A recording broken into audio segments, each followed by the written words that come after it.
Acorda, sucupira!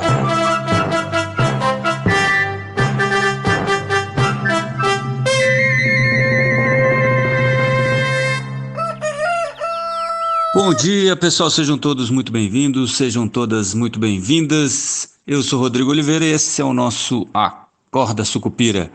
Olha só, essa semana vai ser uma semana extremamente agitada para o mercado financeiro, para a política brasileira, eu imagino, porque, dentre outras coisas, nosso querido Fernando Haddad teve a viagem cancelada, né? Acabou que pegou muito mal, como eu tinha antecipado na sexta-feira.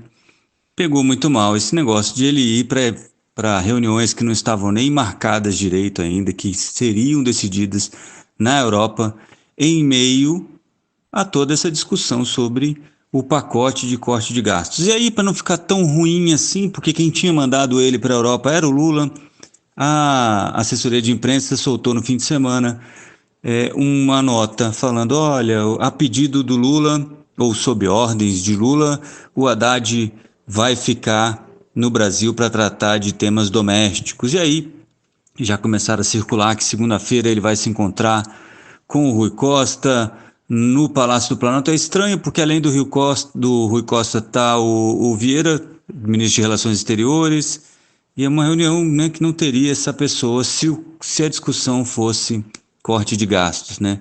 Eu acho que não é, mas vamos torcer para que seja, né? De qualquer forma, se não for hoje, ainda tem essa semana toda para essas conversas avançarem. O Thomas Trauman, na coluna dele da Veja, no fim de semana, fala que, olha, vai ter essa reunião e na reunião serão definidas aí duas PECs, duas propostas de emenda à Constituição para segurar aí como é que a gente fala? Para segurar as expectativas do mercado, né? Lembrando que o dólar fechou na máxima histórica a 5,89 na sexta-feira, e aí a coisa degringolou de verdade, né? Pro presidente Lula e para a equipe econômica. Não que o Lula, isso eu já falei algumas vezes, o Lula não está preocupado com o mercado, e isso não é retórica, ele realmente não está nem aí. Mas as pessoas vão lá, o Haddad vai lá, a preocupação dele é o mercado, obviamente, porque isso tem impactos em várias medidas, e aí acabaram convencendo ele que talvez essa seria uma boa medida, você partir para o corte de gastos, partir para uma redução das despesas para tentar equilibrar aí o fiscal brasileiro.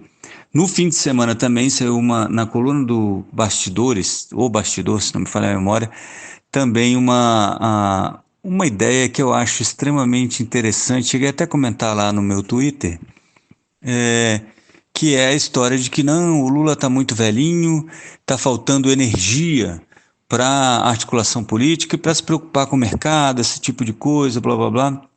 E o mais interessante disso tudo é que, em tese, seriam duas fontes do círculo mais próximo ao presidente Lula, um deles inclusive amigo pessoal do presidente Lula, não só ali entre as pessoas que têm mais contato com ele durante os dias, e que eles estariam falando isso. Então se prepara aí uma saída honrosa para o Lula, que seria o momento Biden tupiniquim, né? E aí o Lula sairia como, olha, está cansado, não dá mais tempo, e não tão senil, né, quanto saiu o Biden. Mas isso também é reflexo das eleições municipais, e por isso o pessoal já tentando descolar o Lula do próprio governo Lula, né? Afinal de contas, a ideia política do Lula é sempre culpar uma terceira pessoa por aquilo que acontece no governo dele, né? Sempre culpa de alguém, é a herança maldita ou qualquer coisa do tipo.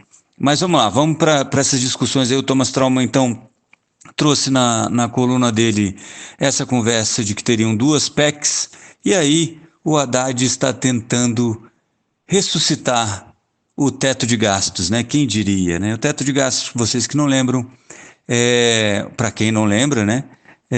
Era um limite de que as despesas só poderiam crescer o tanto que a inflação avançasse. Ponto final.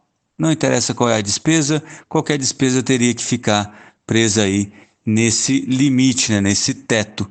E o que o Haddad está querendo fazer é colocar os gastos obrigatórios. Agora, uma das PECs seria essa, e eu tenho certeza que ela está sendo discutida já há muito tempo e o Lula deve ser completamente contra, porque ele sabe que isso é ressuscitar o teto de gastos e acabar com o teto de gastos foi uma promessa de campanha. Não que promessas de campanha tenham que ser cumpridas, né? Basta você dizer que tentou, não deu certo e agora você está fazendo de outro jeito. E a ideia então seria colocar nessa primeira PEC os gastos obrigatórios, todos, dentro do arcabouço fiscal. O que isso significa? Que eles podem crescer IPCA mais 2,5% ao ano e fim. Né? Lembrando que eles são vinculados, a saúde e educação principalmente, são vinculadas à receita. Né? Então, quanto mais cresce a receita, mais tem que dar dinheiro para essas rubricas. E aí você tem esse probleminha, esse descasamento, e as contas vão ficando muito altas. Beleza? E a segunda PEC, então, seria desvincular as receitas de fundos específicos aí, como Fundeb e Pé de Meia, porque isso daí é um pouco de criatividade. Né? Você tira o peso disso no orçamento, porque você traz receita que não estavam sendo contadas no orçamento, e aí você libera aí alguns bilhões de reais para o governo poder fazer o trabalho dele ou investir naquilo que eles querem. Além disso, também estaria nessas medidas a inclusão das emendas parlamentares que tiverem a ver com saúde e educação dentro do mínimo obrigatório para saúde e educação, o que aí facilitaria, então, liberaria mais um pouco de recursos.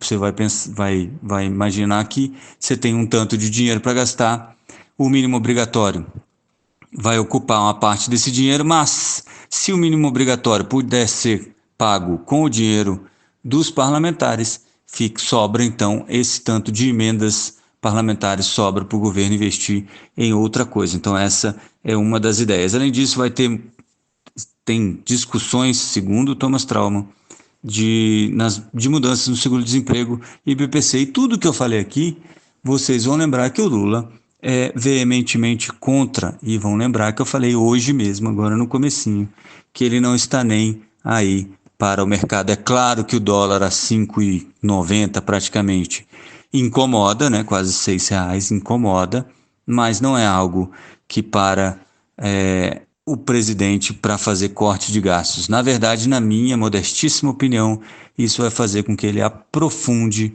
o gasto fiscal, não como custo fiscal, né, mas assim, aprofunde os gastos para poder fazer mais populismo. As explicações para isso eu deixei lá no Esquina Sucupira de sexta-feira, se não me falha a memória, onde a gente fala um pouquinho sobre isso e sobre por que é vantajoso para o Lula gastar dinheiro, ser populista, mesmo que isso acabe com a economia daqui a 10, 15 anos, porque o efeito disso tudo é retardado, né? Fica para depois. Como eu falei, também tem uma agenda bem movimentada, então vamos para a agenda dessa semana.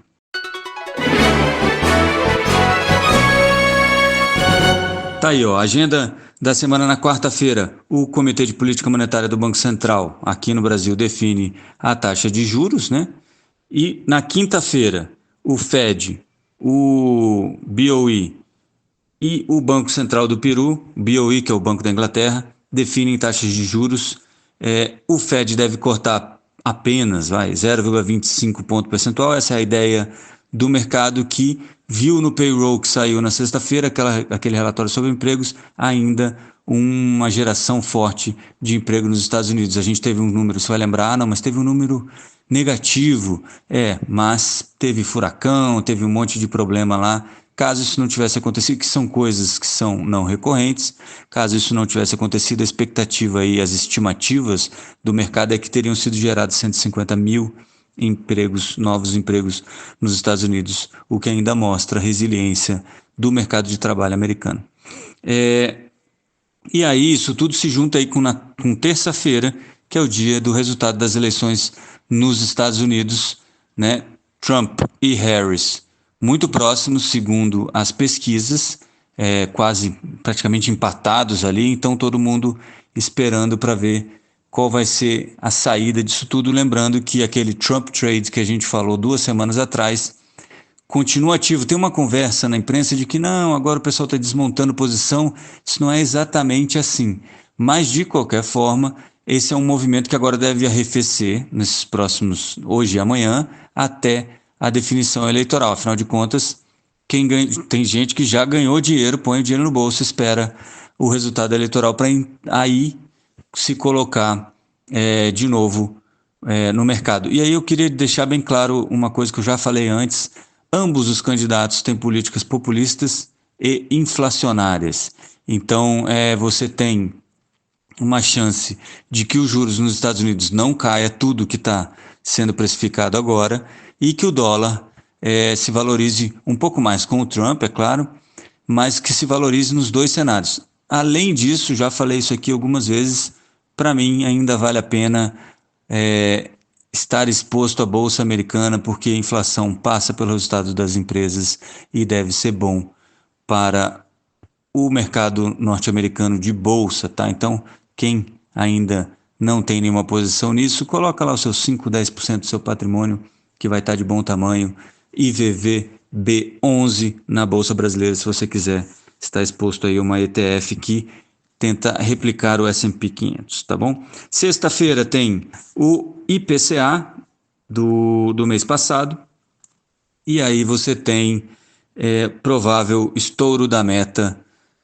de 4,5% na contagem anual. A mediana aí das estimativas está em 4,55%, então a gente já estaria acima da meta, o que reforça essa aposta em altas sucessivas do nosso querido Copom nessa quarta-feira e em dezembro de 0,50, levando aí a taxa Selic, que hoje está em 10,75 para 11,75. Lembrando que na sexta-feira, depois daquele estresse todo que teve com o Haddad indo viajar para a Europa, no meio da discussão sobre corte de gastos, os juros futuros chegaram a precificar quase 14% de Selic no fim do ciclo de altas. Só para você ter uma noção do quanto que o mercado desgostou dessa ideia de Haddad passeando na Europa, enquanto aqui todo mundo está esperando a definição sobre o pacote de corte de gastos.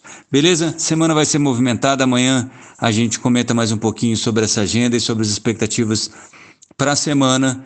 Lembrando que hoje ainda devem surgir novos boatos aí sobre o plano de corte de gastos que, se o Thomas estiver certo, deve ressuscitar aí um teto de gastos com uma goteirinha, né? Que o teto de gastos anterior era só o IPCA, agora é IPCA mais 2,5%. Mas vamos ver como é que isso vai ficar. Acho que o Lula ainda será um entrave importante para essas discussões e não vislumbro nada acontecendo tão rapidamente. Mas vamos ter fé, né? É isso, bons negócios a todos, boa semana e fé, Sucupira!